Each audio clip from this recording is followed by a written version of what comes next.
Hello അസ്സാം വലൈക്കും welcome to your YouTube channel. നമ്മൾ കാണിക്കാൻ പോകുന്നത് അടിപൊളി ചട്നിയാണ്. അപ്പോൾ നമ്മളുടെ വീഡിയോ ആദ്യമായിട്ട് കാണുന്ന ആരുടെയും ഒന്ന് സബ്സ്ക്രൈബ് ചെയ്യുക, തൊട്ടടുത്ത ബെല്ലൈക്കണിൽ ക്ലിക്ക് ചെയ്യാൻ മാത്രമാണ് ഞാൻ പുതിയ വീഡിയോസ് നോട്ടിഫിക്കേഷൻ നിങ്ങൾക്ക് കിട്ടുള്ളൂ കേട്ടോ. അതുപോലെ തന്നെ സ്കിപ്പ് ചെയ്യാതും കാണാൻ വേണ്ടി ശ്രമിക്കുക. എങ്ങനെയാണ് ഈ ചട്നി ഉണ്ടാക്കാൻ നോക്കാം കേട്ടോ. അപ്പോൾ അതിനായിട്ട് പാൻ ചൂടായിട്ടുണ്ട്. പാൻ ചൂടായതിനു ശേഷം ഒരു സ്പൂണ് എണ്ണ ഒഴിച്ച് കൊടുത്തിട്ടുണ്ട്. അതൊന്ന് ചൂടായതിനു ശേഷം ഞാൻ 3 വെളുത്തുള്ളിയാണ് ഇട്ട് കൊടുത്തിരിക്കുന്നത് കേട്ടോ.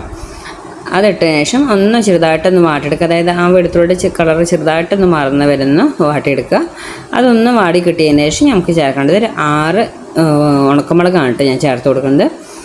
6 ഉണക്കമുളക് ചേർത്തിട്ടുണ്ട്. അതും ഇതുപോലെ തന്നെ ചെറുതായിട്ടൊന്ന് വറുത്തെടുക്കുക കേട്ടോ.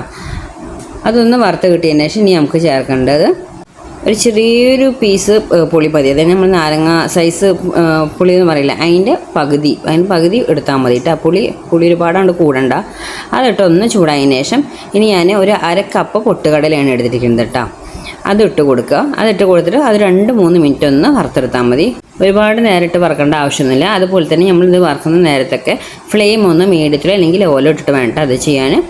നമ്മൾ എല്ലാം വറുത്തെടുത്തിട്ടുണ്ട്. ഇനി ഇത് ചൂടാറുന്ന വെയിറ്റ്. അത് ചൂടാറിന് ശേഷം മിക്സിയിൽ ചാട്ടടിക്കുക. ആദ്യം നമ്മൾ വെള്ളം ചേർക്കാതെ വേണം അടിച്ചെടുക്കേണ്ടത്. അപ്പോൾ പൊടിയായിട്ട് കിട്ടും. പൊടി ആയതിനു ശേഷം മാത്രം വെള്ളം ചേർത്തിട്ട് അടിച്ചെടുത്താൽ മതി കേട്ടോ. അല്ലാതെ അടിച്ചെടുക്കുമ്പോൾ അത് ചിലപ്പോൾ അരിയാതെ തരിതരിയായിട്ട് കിടക്കാൻ ചാൻസ് ഉണ്ട്. ഇനിയിപ്പോൾ ഞാൻ അവിടെ വെച്ചിട്ടുണ്ട്. അതിന് ശേഷം ഒരു പാൻ ചൂടായി കടുക് ഇട്ടിട്ട് ഇനി വറുത്തിടുകയാണ്. അതിന് ശേഷം 2 ഉണക്കമുളകും കുറച്ച് കറിവേപ്പില ഇട്ടിട്ടുണ്ട്. പിന്നെ ഒരു 1/4 ടീസ്പൂണ് കായപ്പൊടിയാണ് ഇട്ട് കൊടുത്തിരിക്കുന്നത് കേട്ടോ. കായപ്പൊടി ഇട്ട് കൊടുത്തിട്ട് പിന്നെ നമ്മളിവിടെ അടിച്ചു വെച്ചിരിക്കുന്ന അരപ്പ് ഇതിലേക്ക് ചേർത്ത് കൊടുക്കുക കേട്ടോ. അപ്പോൾ ആദ്യം പൊടിയായിട്ട് അടിച്ചെടുക്കുക, വെള്ളമൊന്നും ചേർക്കാതെ. പിന്നെ പൊടി ആയതിന് ശേഷം നമ്മൾ വെള്ളം ചേർത്തിട്ട് അടിച്ചെടുക്കുക കേട്ടോ. ഇനി നമുക്ക് എത്ര ചട്നി വേണോ ലൂസ് വേണമെന്നുണ്ടെങ്കിൽ അത് നമ്മൾ വറുത്തിട്ട സമയത്ത് ആ മിക്സിയുടെ ജാറിലൊക്കെ ഒഴിച്ചിട്ടോ അല്ലെങ്കിൽ വെള്ളം ചേർത്തിട്ട് ആക്കിയിട്ടാൽ മതി. ഒരു കാര്യം ശ്രദ്ധിക്കണം, നമ്മൾ ഒഴിച്ചു കൊടുക്കുമ്പോൾ ഇത് ഫ്ലെയിം ലോയിലിടണം. അല്ലെങ്കിൽ ഇത് പൊട്ടുകടലില്ലേ പെട്ടെന്ന് കുറുകി അത് ഭയങ്കര തിക്കാവും കേട്ടോ.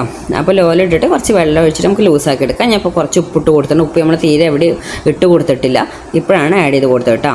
അതുപോലെ തന്നെ വെള്ളം ഒഴിച്ച് കൊടുക്കുമ്പോൾ ഒരുപാട് ഒഴിച്ച് കൊടുക്കണ്ട. കുറച്ച് ഒരു തിക്കായിട്ടൊക്കെ തന്നെയാണ് ഇത് കഴിക്കാൻ ടേസ്റ്റ് കേട്ടോ. ഉള്ളിയും തക്കാളിയും തേങ്ങ ഒന്നുമില്ല, നമ്മുടെ അടിപൊളി ചട്നി റെഡി ആയിട്ടുണ്ട്. അപ്പോൾ എല്ലാവരും ട്രൈ ചെയ്ത് നോക്കാം. ഇത്ര നമ്മുടെ വീഡിയോ ഇഷ്ടം ലൈക്ക് ചെയ്യാനും ഷെയർ ചെയ്യാനും കമൻറ്റ് ചെയ്യാനും സബ്സ്ക്രൈബ് ചെയ്യാനും മറക്കരുത്. Okay, bye bye, thank you.